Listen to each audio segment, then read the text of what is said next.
Magandang araw sa inyong lahat mga kaibigan. Ngayong araw nga pala ay Miyerkules Santo. Tayo ngayon ay sasama sa Penitensya Panata 2024. Ayan, makikita ang ating kuya na si Kuya Oroski. Nagpe-prepare siya ng ating pananghalian ng mga santo. Ngayon ay naroon na ang mga gugusar. Nauna na sila doon.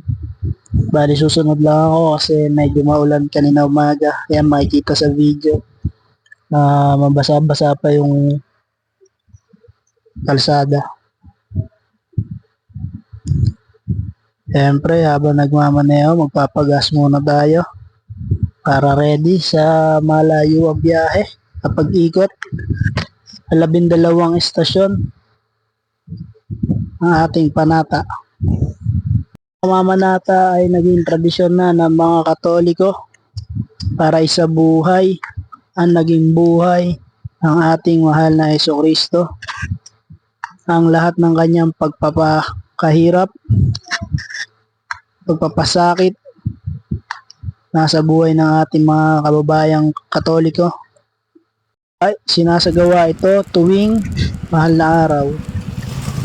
Sa oras nga na yan, ayan, nakarating na tayo sa ating venue sa Barangay Pagas at naabutan ko sila, nagpipicture na. Ayan, makbo ka, ay kisali sa picture syempre. Tapos ayan sila, mga gugusar sa atin sa Bihandre. Ang tawag dyan, pagpapahinog. Nagpapahinog na sila ng likod nila. Pinubugbog nila yung likod nila para magana pagka hiniwaan, nakaredy na. Habang hinihintay natin sila nagpapahinog para mahiwaan na sila, nagkaroon tayo ng pagkakataon para ma-interview. Ito ang si Joseph aka Pacquiao. Sir, ilang taon mo nang ginagawa yan, sir, ang pamamanata natin? Matagal na. Mga ilang taon? Mga nasa 20 years na. 20 years, ano ang iyong pinapanata? Para sa akin na lang yun. Para sa iyo na. Okay. Bali, anong gagawin mo? Magpipilipensya, tsaka magbubuhat ng kot. Pagkayari ni Joseph aka Pacquiao. Ito pa ang isang magbubuhat ng krus. Bali, dalawa kasi sila magbubuhat ng krus ngayon. Tapos, ito siya. Ayaw muna natin. Hi guys! Bali, ikaw ang magbubuhat ng krus ngayon, brother. Brother, Ilang taon mo na ginagawa ang pagbubuhat ng krus? Pangalim na taon, brother. Anong taon? Ano ang pinapanata mo, men? Siyempre, yung pamilya ko. Yun, kasi hindi nga nakapatawaran sa mga kasalanan. Siyempre naman. Di mawawala yun. Nice one. Oras na ito mga kaibigan, nahihintay na lang natin silang mahinog ng tuluyan at eto na nga, hiniwaan na sila isa-isa. Unang salang. Habang inihiwaan nga sila, makikita natin sa kanilang mga katawan ng paggalaw, makikita natin ang sakit na kanilang nararamdaman sa bawat tusok, bawat hiwa na kanilang nadarama para sa kanilang panata at pagpapakasakit. Yun, syempre lahat yan hihiwaan. Yan na, isa-isa na sila hinihiwaan ngayon. Makikita sa video ang paggalaw ng kanilang mga katawan. Yan, si tropa medyo madugo.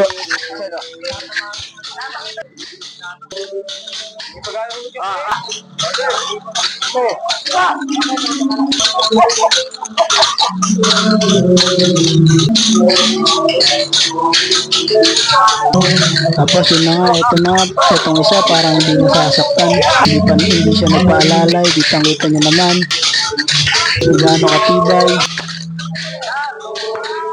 Maririnig dito sa video na to, sabihin kung ilan ang naging hiwa. Sabi yata dito 2021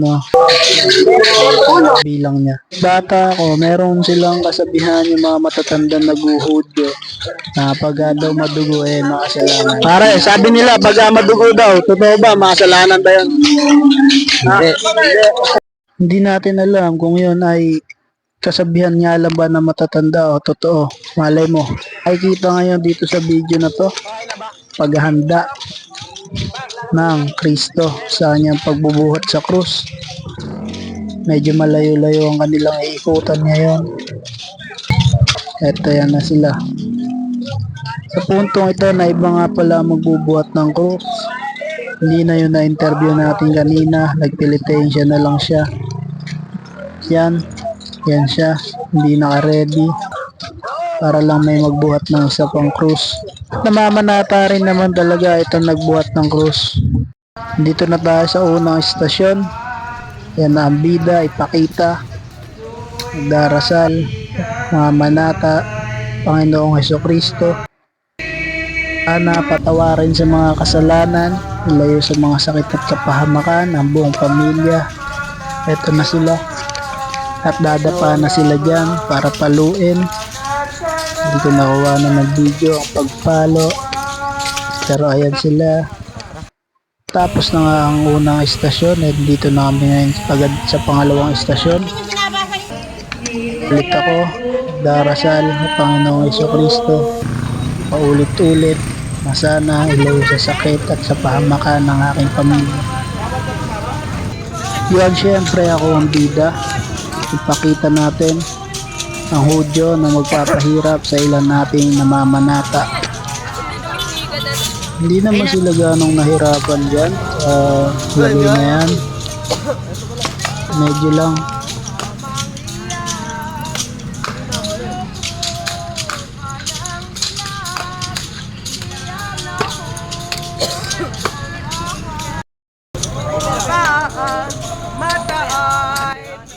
Yun, natapos na nga tayo sa pangalawang istasyon. Nandito na agad tayo sa pangatlong istasyon. Eto ulit ako, syempre. Nakamotor kasi ako dyan, kaya ako na nauuna. Makikita sa video kung paano nila pahirapan ang ating gumaganap na Kristo.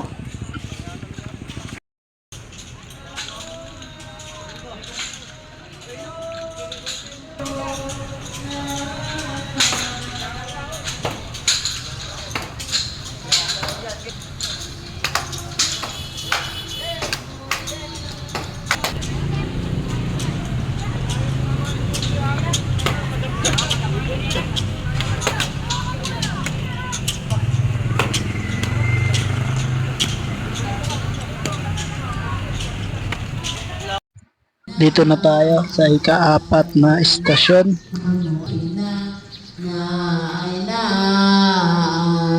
Iko at inoola sa inyo ay naunhin at ako po.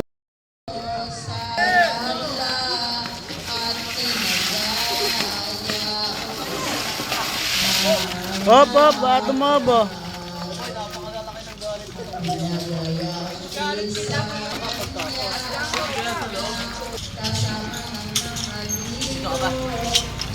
Pagtapos natin sa ika-4 na istasyon, dito na agad tayo sa pang-5. Kasi tayo ay nakamotor, kaya tayo ay nauna sa pag-ikot sa mga istasyon na dadapaan ng ating mga penitensya.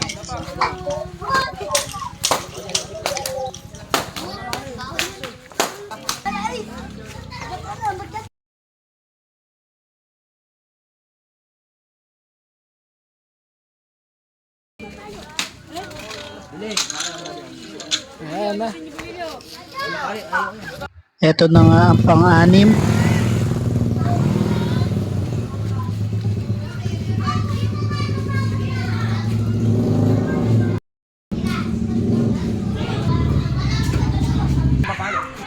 At pang-7. Dito na tayo. Bali, halos sa barangay nga lang din pala yung nadaanan natin. Ito na tayo kagad sa ika-8. Barangay Matadero. Oh, baka madagurang mga bata. Makikita natin sa video kung paano nila pahirapan ang gumaganap na Kristo. Ganyan lang sila.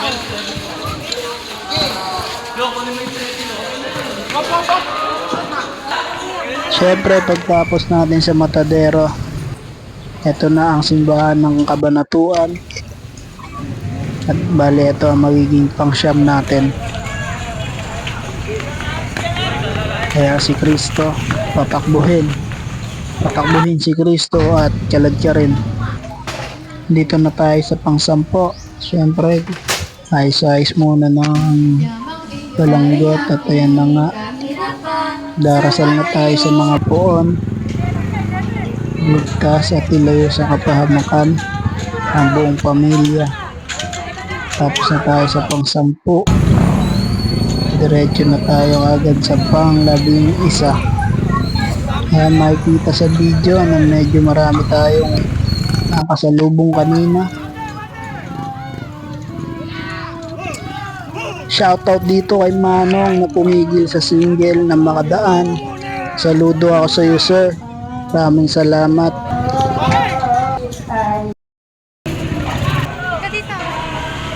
Sa pagkakataong ito, nandito na tayo sa Bihandre. Siyempre, meron nga palang pabasa sa may barangay at yun muna ang una nating inikutan bago ang pabasa sa atin sa Purok 1. Amso. Up, Ams.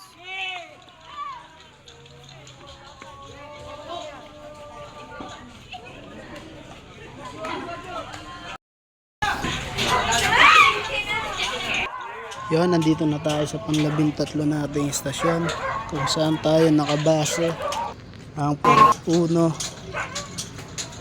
Dito nag-i-estrella na sila dahil huling pabasa na to. Iikot sila ng 4 na beses habang pinapaluan.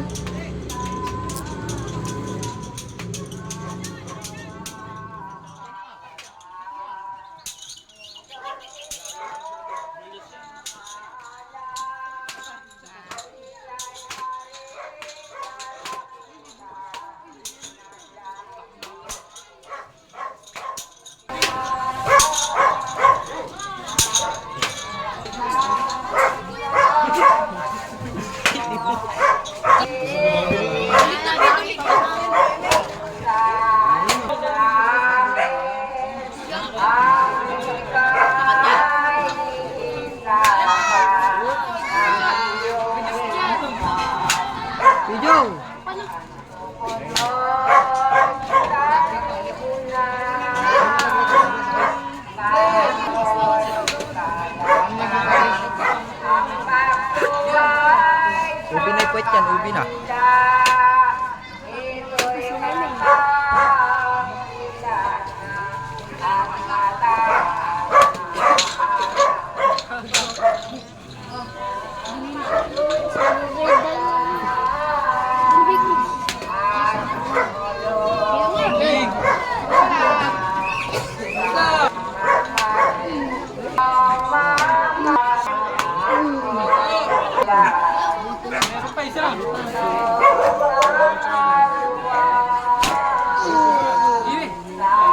Wait lang, wait.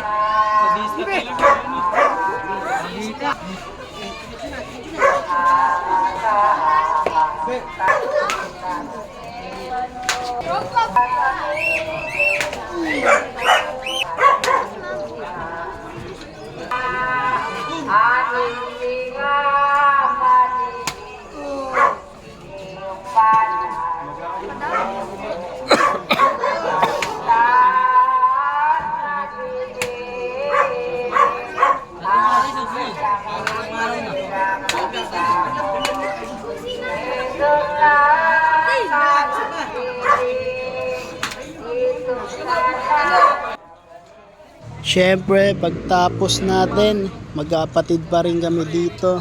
Eto na, kainan na. Paano pa nga ba gagawin? Pagyayari kumain, isang masarap na harapan, inuman. Bihandre Purok 1 to men. Tagay tayo mga kapatid. G!